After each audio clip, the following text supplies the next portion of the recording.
हम लोग अब आगे बढ़ते हैं। अपना जो टॉपिक था या मान लो लेसन चैप्टर नंबर 4 हम लोग क्लास 9th के बिहार बोर्ड के बच्चों के लिए पढ़ रहे हैं अंग्रेजी की पाठ्य पुस्तक जिसका नाम है पैनोरामा पार्ट 1 है। 3 चैप्टर्स पूरे हो चुके हैं। जिनको मन हो वो देख सकते हैं या जिनकी ज़रूरत हो। हम लोग बढ़ते हैं चौथे चैप्टर पे, चौथे पाठ पर। चौथे पाठ के नाम से पहले बताना चाहते हैं एक बात और कि ये वीडियो जो भी होगा ये लंबा हो गया है, ठीक है। लंबा होगा मतलब ये नहीं कि 10-15 मिनट में पूरा करा देंगे, लेकिन जितना भी चीज़ हमसे हो पाएगा हम पूरी चीज़ें उसमें डाल देंगे। और ये चैप्टर किस में है तो ये प्रोज सेक्शन में है, PROSE, ठीक है। प्रोज पहले बता चुके हैं, जो सबसे पहला वीडियो था मेरे चैनल पे उसमें बता चुके हैं कि ये पूरे बुक को 3 भागों में बांटा गया है। Prose, poetry and read, think and enjoy. तुमको भी मिल जाएगा, यहाँ पर दिखा दे रहे हैं एक बार और, ठीक है। कहाँ गया अभी, देखो है ना ये प्रोज। तो प्रोज सेक्शन के अंदर ये पाठ आता है। प्रोज के अंदर चौथा चैप्टर जिसका नाम है टू मैनी ट्रीज, माफ करिए टू मैनी ट्रीज बोल दिए, too many people and too few trees, ठीक है। यानी टू मैनी का मतलब बहुत सारे, अनेक भी बोल सकते हो। टू मैनी मतलब बहुत ज़्यादा। पीपल, मैनी यूज होता है क्वांटिटी के लिए, ठीक है। जैसे how many books do you have, तुम्हारे पास कितने पुस्तकें हैं, कितने के लिए। टू यानी बहुत बहुत ज़्यादा, तो बहुत सारे लोग हैं। और टू फ्यू ट्री, फ्यू होता है कम के लिए, बहुत कम। तो टू फ्यू बहुत कम पेड़। शीर्षक समझ में आ गया होगा। इसको लिखा किसने है, इसको लिखा है मोटी निशानी।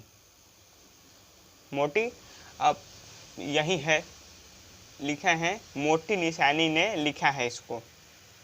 नाम बहुत अजीब है पर अब हम लोग नाम से तो जाने वाले नहीं है, तो नाम क्या है भैया, इसलिए हम लोग अपने मुद्दे पर आते हैं, अपने पाठ पर। अब इसको हमको खुद नहीं समझ में आ रहा है कि इसके राइटर को मोटी निशानी को क्या पढ़ा जाए, मोटी निशानी पढ़ा जाए कि मोटी निशानी पढ़ा जाए। पर हम लोग कुछ भी पढ़ डालते हैं, हम लोग को क्या जाता है। तो देखो हम स्टार्ट करते हैं। मोटी निशानी, a teacher at Wayne State University, USA, is an interdisciplinarian holding degrees in genetics, philosophy and psychology। और एक बात और कि जितने भी शब्द आए हैं ना, हम अब की बार हम पैरा वाइज बांट दिए हैं, मतलब पैराग्राफ वाइज। पहला पैरा का जितना भी शब्द है वो इस यहाँ पर है, फिर दूसरा का, तीसरा का। तो अभी पहला पैरा को आया नहीं है।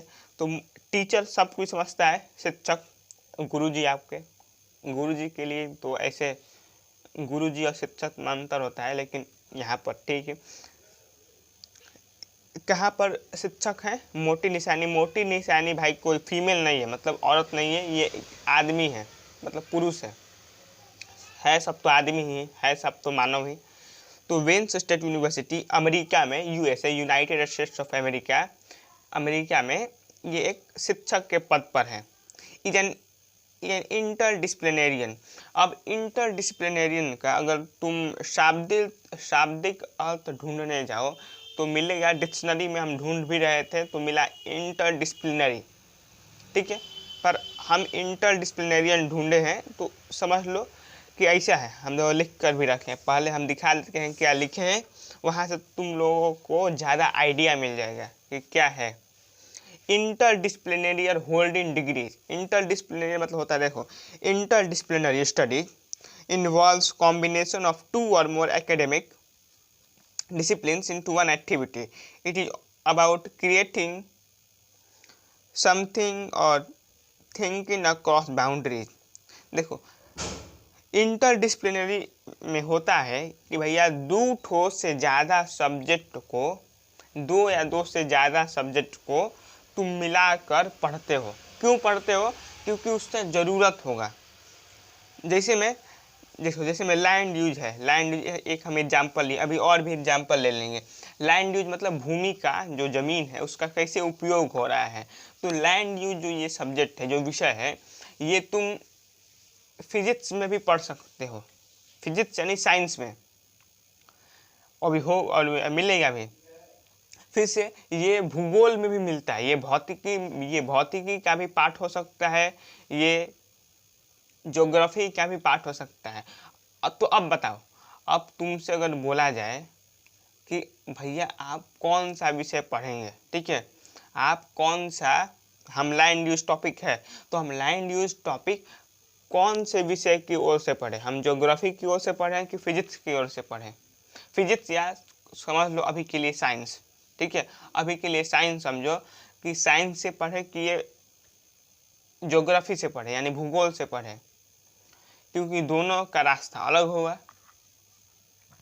तो जब ऐसा कंडीशन आता है तब हम लोग करते हैं ये हैं कि दोनों को मिला दो और दोनों की सहायता से पढ़ो, इससे भी पढ़ो उससे भी पढ़ो, और दोनों में जो चीज़ों की ज़रूरत है तुमको उसके अनुसार। जैसे अभी देखो, अभी कोरोना वायरस आया है ना, कोरोना वायरस, अब तुम सबको पता है कोरोना वायरस मेनली किससे डील करता है, तो भैया ये है किससे, तो बायोलॉजी यानी जीव विज्ञान, ठीक है, बायोलॉजी। लेकिन एक बात भूल जाते हैं लोग, ये है बायो का सब्जेक्ट। जब भी कोरोना वायरस सब्जेक्ट तुमसे पूछा जाएगा तब तुम्हारे दिमाग में आ सकता है सबसे पहले पिक्चर आएगा, चित्र आएगा डॉक्टर सबका।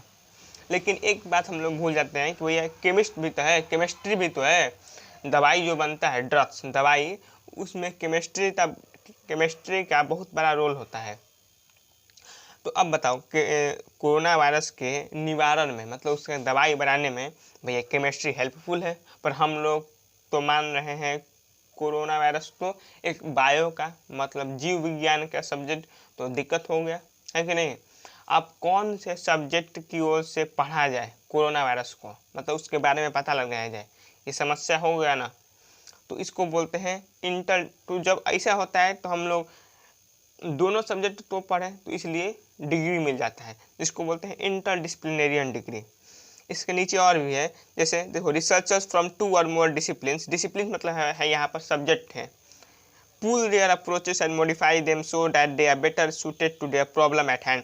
देखो ये ज़्यादा इंटरडिसिप्लिनरियन पढ़ा जाता है प्रैक्टिकल यूज के लिए, थ्योरी के लिए नहीं। थ्योरी के लिए तो पहले से ही सब्जेक्ट है, जैसे में एक सब्जेक्ट है बायो केमिस्ट्री, वो उसमें बायो और केमिस्ट्री को मिला दिया गया है। ऐसे ही बायो फिजिक्स, ऐसे ही कोरोना वायरस में आंकड़ों का आंकड़ा होता है ना, स्टैटिस्टिक्स, उसका भी बहुत यूज है, उसको भी बोल सकते हो, हम लोग बोल सकते हैं।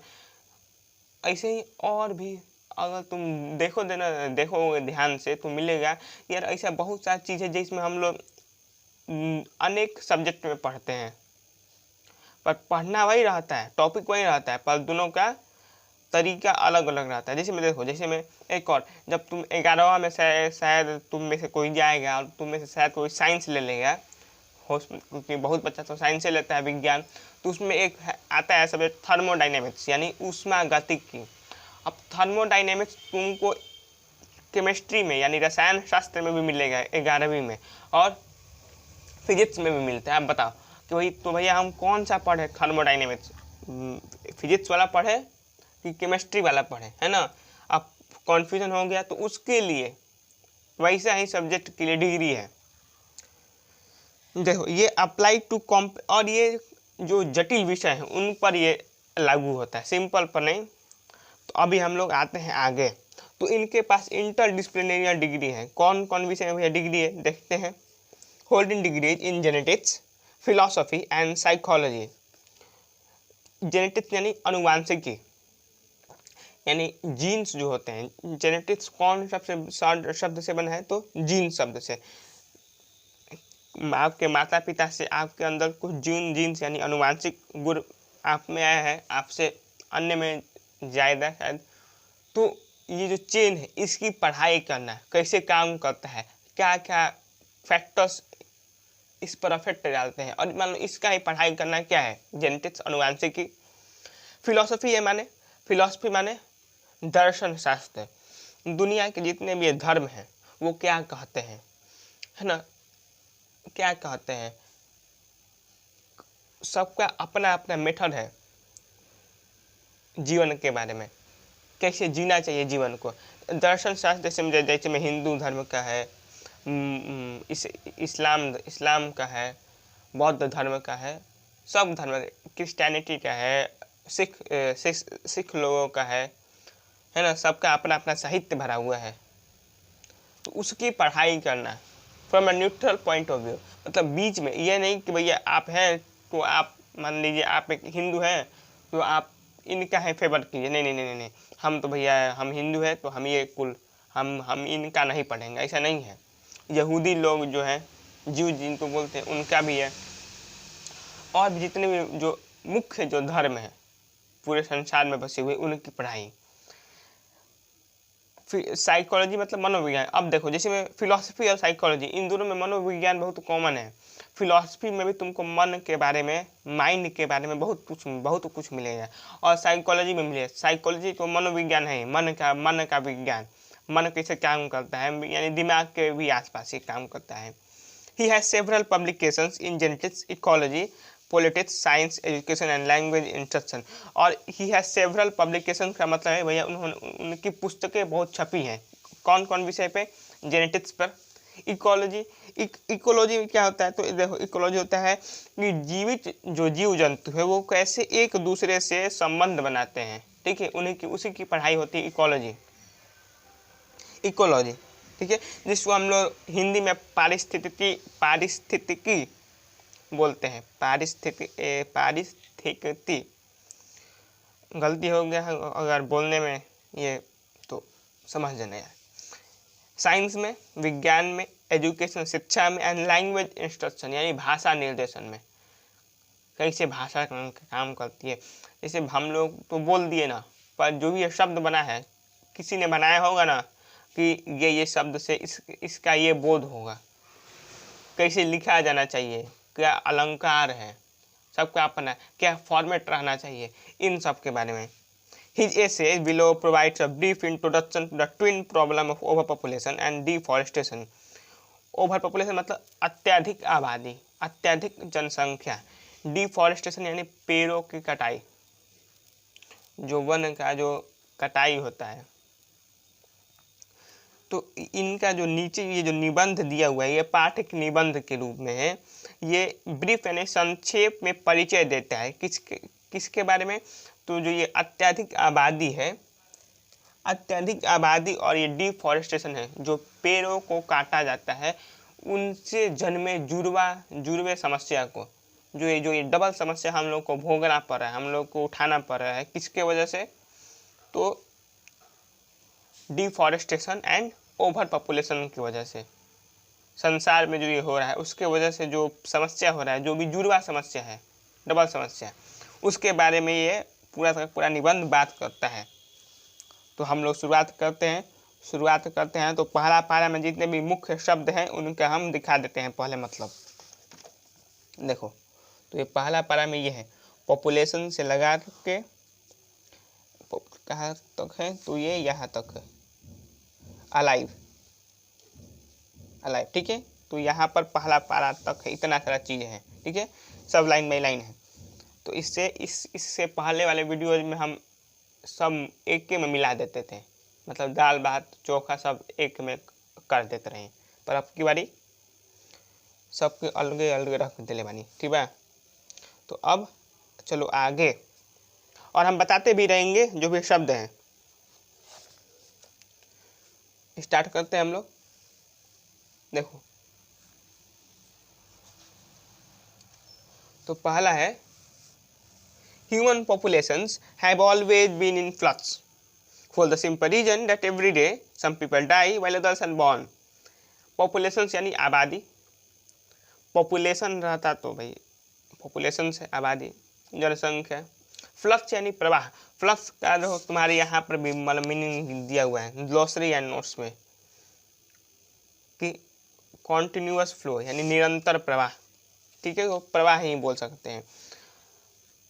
सिंपल साधारण, रीजन यानी कारण।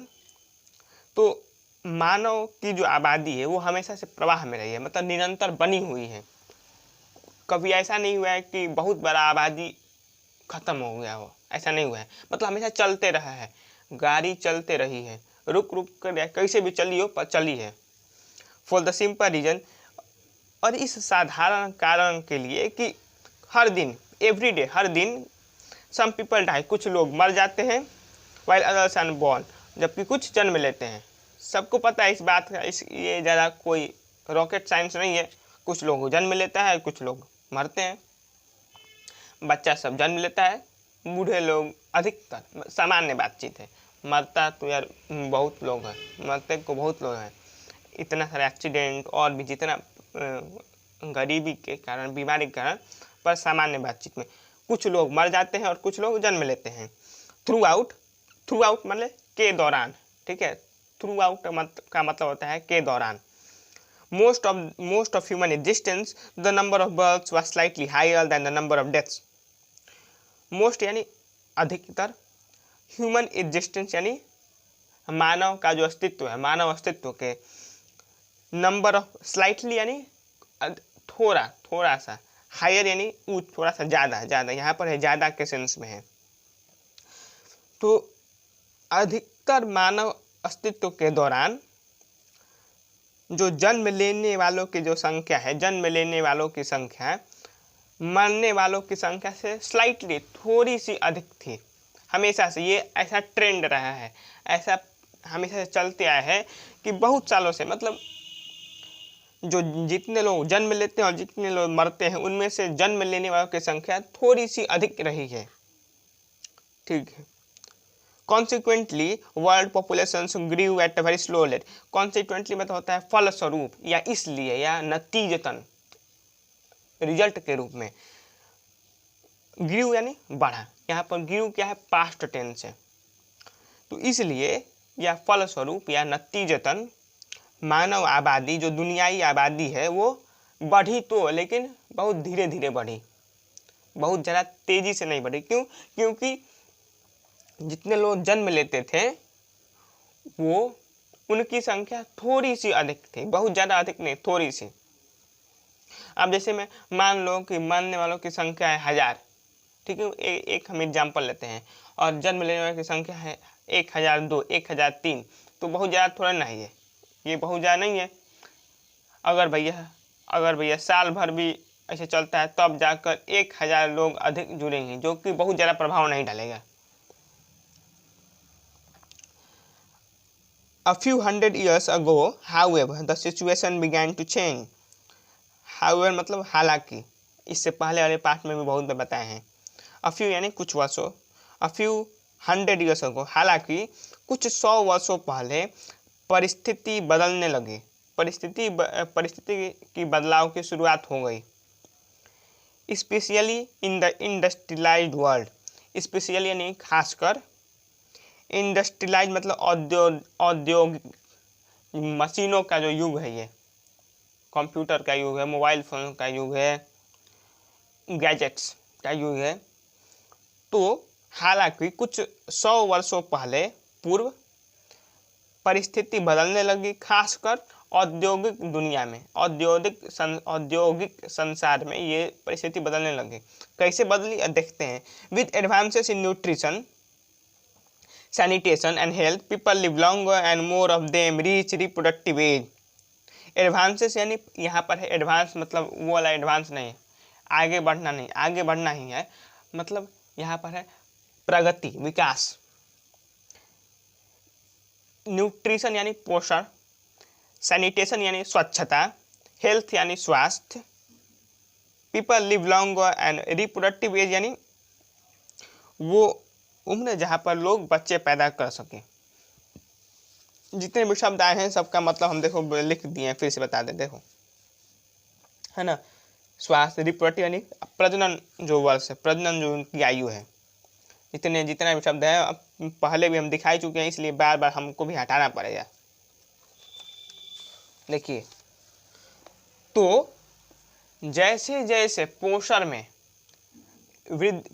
में प्रगति हुई, विकास हुआ, सैनिटेशन में, स्वच्छता में, स्वास्थ्य में अब लोग अधिक जीते हैं और उनमें से बहुत सारे अपने प्रजनन आयु तक पहुंच जाते हैं। प्रजनन आयु मतलब जिस वर्ष जब वो बच्चे पैदा कर सके। क्यों ऐसा हुआ है? क्योंकि आज स्वच्छता आ गई है लोगों में, आज से 100 वर्षों से पहले अधिक आ गई है। लोगों का स्वास्थ्य सुधरा है, पोषण अधिक मिल रहे हैं और ये बात सामान्य है, आपको भी पता होगा, हमको इतना समझाने की ज़रूरत नहीं है। जिसमें अगर आप देखते भी हैं ना तो आज से 100 साल पहले इतना नहीं था जितना आज है। उसमें को जब टीका भी उपलब्ध नहीं था, यानी जब सुई भी, यानी जब वैक्सीन, जब दवाई नहीं उपलब्ध था उतना, तो हर साल आपको शायद आपके घर में अगर कोई बूढ़ा व्यक्ति होगा तो उनसे पूछिएगा, अगर होंगे तब दादा दादी, कि हर साल फ्लू चलता था, कभी स्वाइन फ्लू, कभी कोलेरा, तो हमेशा मतलब हैजा, तो हमेशा हर साल एक खास मौसम होता था, उसमें ये सब रोग आते थे। ठीक है, तो उससे बहुत हानि होता था देश का, लोगों के जान माल का, मतलब बहुत ऐसा होता था कि 5 बच्चा जन्म लिया तो उसमें से बहुत सारा, उसमें से समझो कि 40% 30% मर ही गया रोगों की वजह से ही। तो पहले कंडीशन इतनी अच्छी नहीं थी। तो जब से इसमें बदलाव हुआ, अब लोग अधिक जीने लगे हैं। दस इसलिए for the first time in our species existence, तो हमारी प्रजातीय जो अस्तित्व है उसमें पहली बार, स्पीसीज मतलब प्रजाति, जैसे मानव है और भी प्रजाति है, बंदर है ना, मछली अलग अलग प्रजाति हो गई, चिंपैंजी सब हो गया, तो जितने भी हमारी प्रजाति के अस्तित्व में पहली बार ऐसा हुआ है। The balance between the number of deaths and births has been significantly disturb. Significantly मतलब होता है काफ़ी, अधिक, बहुत ज़्यादा या बहुत महत्वपूर्ण रूप से। डिस्टर्ब यानी गड़बड़ हुआ है। तो हमारी पूरी प्रजाति के अस्तित्व में पहली बार ऐसा हुआ है कि जो डेथ्स एंड बर्थ्स यानी जो जीने वालों की जो संख्या है और मरने वालों की जो संख्या है, उन संख्याओं में काफ़ी गड़बड़ी हो गई है और उन संख्याओं के संतुलन में काफ़ी गड़बड़ी हो गई है। बहुत ज़्यादा जो फ्लक्चुएशन बहुत ज़्यादा हो गया है दोनों के बीच में। डिफरेंस जो अंतर है मरने वालों की संख्या में और जन्म लेने वालों की संख्या में, जीने वालों की नहीं, जन्म लेने वालों की संख्या में तो बढ़ गई है वो। आगे कॉन्सिक्वेंटली फिर आया, यानी नतीजतन, फलस्वरूप, इसलिए ड्यूरिंग द लास्ट 3 centuries और so the global human population has been rapidly going up. इसलिए लास्ट 3 centuries यानी 300 सालों से जो ग्लोबल यानी वैश्विक, ह्यूमन पॉपुलेशन यानी मानव की आबादी, वो रैपिडली यानी बहुत तेज़ी से, तो पिछले 300 वर्षों से मानव की आबादी बहुत तेज़ी से बढ़ी है, बहुत तेज़ी से। एवरी ईयर, इनफैक्ट हर साल, इस तथ्य के रूप में देखें तो the world population grows by more than 80 million people. तो हर साल जो मानव की आबादी है वो 80 मिलियन पीपल, 1 मिलियन मतलब होता है 10 लाख, 1 मिलियन मतलब 10 लाख, मतलब 10 मिलियन मतलब 1 करोड़, मतलब 80 मिलियन मतलब 8 करोड़ लोग हर साल नए जन्म लेते हैं, जुड़ जाते हैं, यानी बढ़ जाता है, जन्म नहीं लेते हैं, माफ़ करिए, बढ़ जाता है उनका संख्या। मतलब जितना भी आबादी है पूरे दुनिया की, उसमें 8 करोड़ लोग और अधिक जुड़ जाते हैं।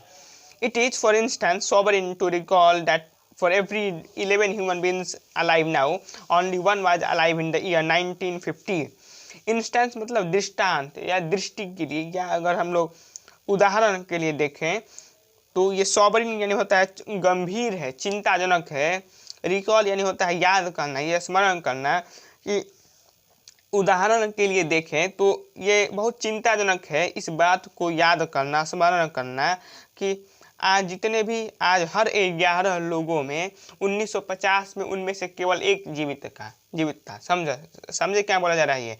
मतलब समझो कि आज अगर 11 लोग तुम्हारे सामने दिखे तो समझो कि 1950 में यही 11 में से एक लोग रहते हैं। यानी समझो कितना बढ़ गया है कि मतलब जहाँ पर एक इंसान होना चाहिए था, एक इंसान 1950 में था, वो अब 11 में बदल चुका है। मतलब 10 अधिक आ गया है ना, यानी 11 गुना अधिक आबादी हो चुकी है। इतना तेजी से बढ़ा है आबादी। और क्यों बढ़ा है? इंडस्ट्रियलाइज्ड वर्ल्ड है, फैसिलिटीज मिल रही है।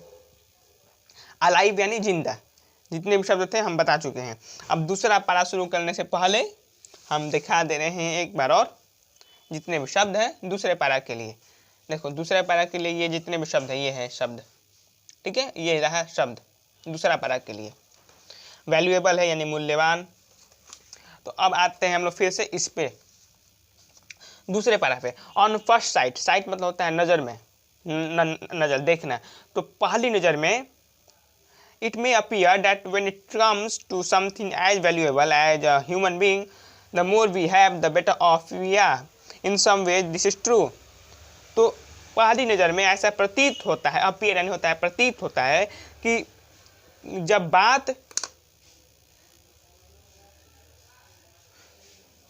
बात किस पर आती है, तो जब बात किसी मानव पर आती है, वो भी बेशकीमती मानव के ऊपर। सबको पता है यार आपकी कीमत क्या है। एक ह्यूमन बीइंग की, एक आदमी का बहुत ज़्यादा कीमत है। कीमत का मतलब बहुत कुछ कर सकता है कोई भी। तो उस लिहाज से अगर देखा जाए तो यार तो अच्छा है। मतलब हम लोग अधिक अगर लोग होंगे तो अधिक काम करने वाले होंगे। और जब इतना वैल्यूएबल कोई कीमती है, बेश कीमती आपके पास चीज़ है, तो आपको समस्या क्या है? अभी देखते हैं हम लोग। तो पहली नज़र में ऐसा दिख सकता है, ऐसा लग सकता है कि जब बात किसी ऐसी चीज़ पर आए जो कि इतनी कीमती हो एक इंसान के जैसे, तो द मोर वी हैव, जितनी अधिक संख्या में हमारे पास लोग होंगे, the better off we are, better off यानी उतने अच्छे होंगे, उतने अच्छे से रहेंगे। बेटर ऑफ जाएगा मतलब, बेटर ऑफ का मतलब होता है किस्मत का धनिया। हम समझे यहाँ पर मतलब अच्छी परिस्थिति में उतने अच्छे, उतना अच्छा रहेगा हमारे लिए। जितने लोग रहेंगे उतना अच्छा हमारे लिए। इन सम वेज, कुछ कारणों में या कुछ अगर थोड़ा सा सतही तौर पर देखें तो दिस इज ट्रू, ये सही है। अगर मोटा मोटी तौर पर देखें तो ये थ्योरी के हिसाब से देखें तो सही लगता है। जितने अधिक लोग उतने अच्छे हम लोग रहेंगे, उतने अधिक काम करने वाले।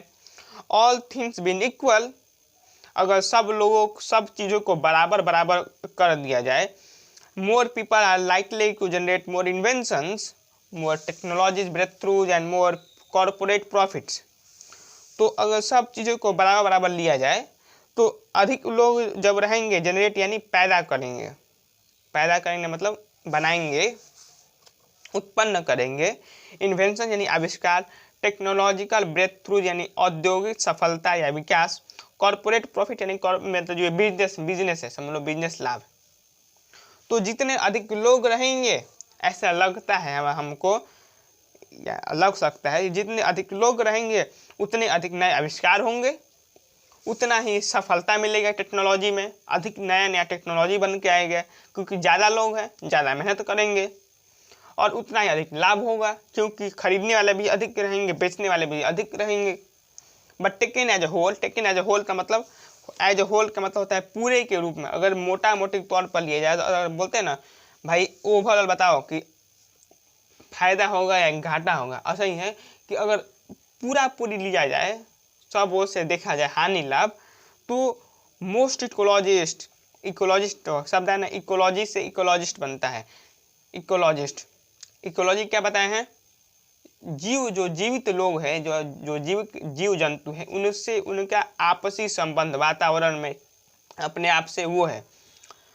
तो जो इकोलॉजिस्ट हैं वो कन्विंस्ड मतलब होता है ये सहमत है, वो माने हुए हैं the world is already over populated, दुनिया पहले से ही जनसंख्या से भरी हुई है, पहले ही से अत्यधिक आबादी है इस दुनिया में।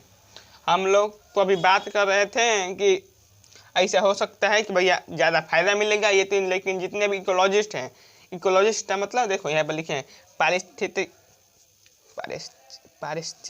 पारिस्थितिक, ठीक है। ये 2-3 जो शब्द होता है बोलने में बहुत परेशानी होता है मेरे को, उसमें से ये भी है। ओवर पॉपुलेटेड यानी अत्यधिक आबादी जो है, तो जो इकोलॉजिस्ट हैं वो इस बात से पहले ही भैया वो मान चुके हैं कि दुनिया की जो आबादी है वो पहले ही बढ़ चुकी है, अब अधिक मत बढ़ाओ। इकोलॉजिकल का मतलब बता दिए हैं, जीवित जीवों का एक दूसरे से तथा भौतिक वातावरण से संबंध, ठीक है, ये से है, को नहीं है, ठीक है। ये हो गया दूसरा पैराग्राफ। अब तीसरे पैराग्राफ पर आते हैं हम लोग। तीसरा पैराग्राफ हम कहाँ लिख कर रखे हैं, let me change the page, page बदल लेने दीजिए। ये रहा तीसरा पैराग्राफ। जितने भी शब्द आए हैं एक बार दिखा दे रहे हैं पहले, फिर से हम लोग अपने मुख्य जो है उस पे आएंगे। ये तीसरा नंबर, ठीक है, यहाँ तक है, फेल यानी विफल तक, ठीक है, इतना है। ये 5वां है, देखो ना, ये 5 नंबर है, ये वाला 5 नंबर है, ये 5वां पैराग्राफ का है। तो अभी तीसरा पढ़ा हूँ, देखो क्या है, human populations can not continue to grow indefinitely for the simple reason that the world itself is finite. मानव की आबादी और अधिक नहीं बढ़ सकती है, इनडिफिनिट मतलब अनिश्चित समय तक, यानी जब मन तब तक, वैसा नहीं है। तो अनिश्चित समय तक मानव की आबादी नहीं बढ़ सकती, और इसके पीछे का साधारण कारण यह है कि दुनिया सीमित है। आपके पास लैंड है, जितना जमीन है वो भी फिक्स है, संसाधन फिक्स है, कोयला का मात्रा फिक्स है, अधिक तो बढ़ नहीं रहा है। हाँ बोल सकते हो पानी का, पर पीने वाला पानी का भी संख्या फिक्स है। देखो अपने जो 8वां 9वां में पढ़ने को मिलता है कि भैया जितना भी पानी है 71% पानी दुनिया में है उससे है, समुद्र में पानी है, लेकिन उसमें पीने वाला कितना है, पीने वाला संख्या बहुत कम है, उसमें परसेंटेज वाली बहुत कम मिलता है, 0.00 कुछ % मिलेगा, जान जाओ। संसाधन सीमित है, दुनिया सीमित है। More people will need even more food for than they need now. और अधिक लोग और अधिक फूड की उनको आवश्यकता होगी, जितने अधिक आबादी होगी यार उतना ही ना अधिक खाना की जरूरत पड़ेगा।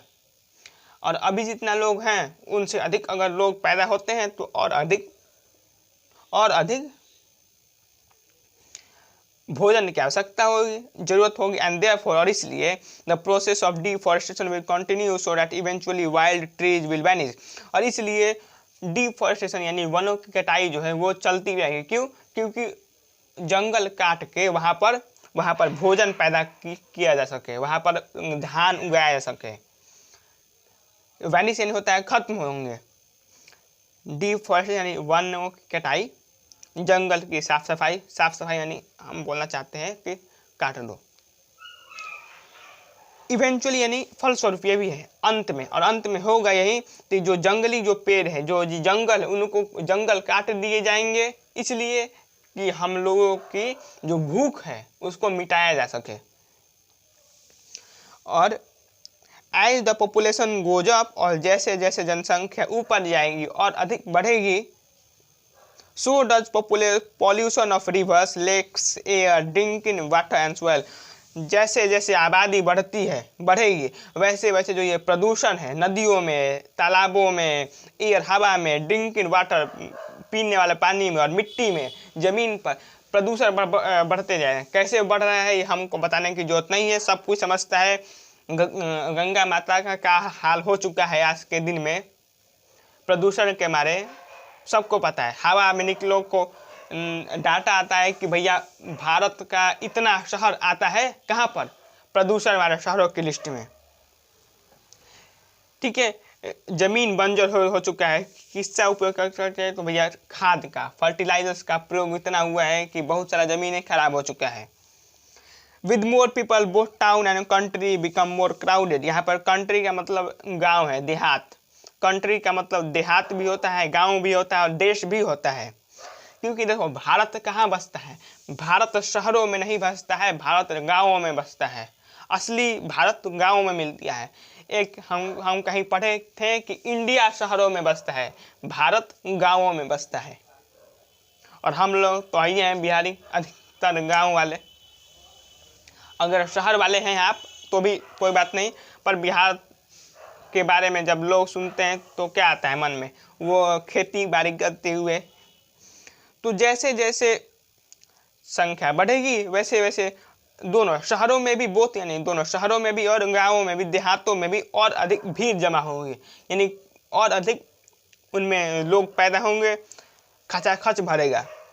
When the population is stable, जब जनसंख्या जब नियमित है, मतलब एक रूप से बढ़ रही है या घट रही है, मतलब ना घट रही है ना बढ़ रही है, बढ़ भी रही है तो बहुत कम।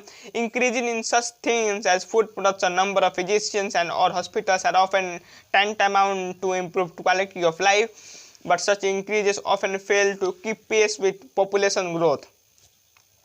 बहुत सारे शब्द आते हैं ना, ये एक खाली देखो दिखा देते हैं पहले। स्टेबल यानी स्थिर, स्थिर जब रहेगी, जब जनसंख्या जब स्थिर रहेगी। फिजिशियंस यानी चिकित्सक या वैद्य, फिजिशियन भी बोलते हैं। फूड प्रोडक्शन यानी खाद्य का उत्पाद, भोजन का उत्पादन। tantamount मतलब के समान या समतुल्य। की पेस यानी गति बनाए रखना या तालमेल बिठाना। तो आते हैं हम लोग, जब जनसंख्या जब स्थिर रहेगी तो भोजन, तो इन चीज़ों में वृद्धि, कौन कौन चीज़ों में जी, तो इन चीज़ों में, जैसे में भोजन की उत्पादन में नंबर ऑफ फिजिशियंस यानी समझो डॉक्टर्स की संख्या में, चिकित्सकों की संख्या में और अस्पतालों की संख्या में। Are of and tantamount to improve quality of life, जब लोग स्थिर रहेंगे यानी जब जनसंख्या अधिक नहीं बढ़ेगी तब इन चीज़ों की अधिक ज़रूरत नहीं पड़ेगी, और इसलिए जो क्वालिटी होगा वो बढ़ी रहेगी। अब आप बोल सकते हो कि भैया आप तो बताए हैं कि आज से 1950 में जनसंख्या तो कम था, तो उस समय ऐसा क्यों नहीं हुआ था, तो वो समय अलग था, आज का समय की बात की जा रही है।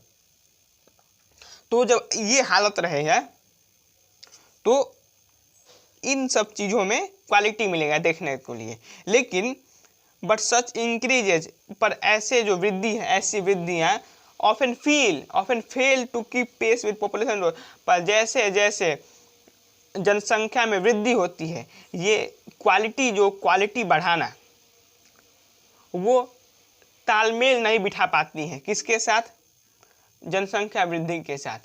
जो गुणवत्ता जो है, क्वालिटी यानी गुणवत्ता, इम्प्रूव्ड क्वालिटी ऑफ लाइफ, जीवन जीने की जो गुणवत्ता है वो जैसे जैसे अधिक बढ़ती है, लोगों के पास स्वच्छ साफ पानी है, अधिक चिकित्सीय सलाह मिल सकती है, अस्पताल अधिक हैं, स्वच्छता है।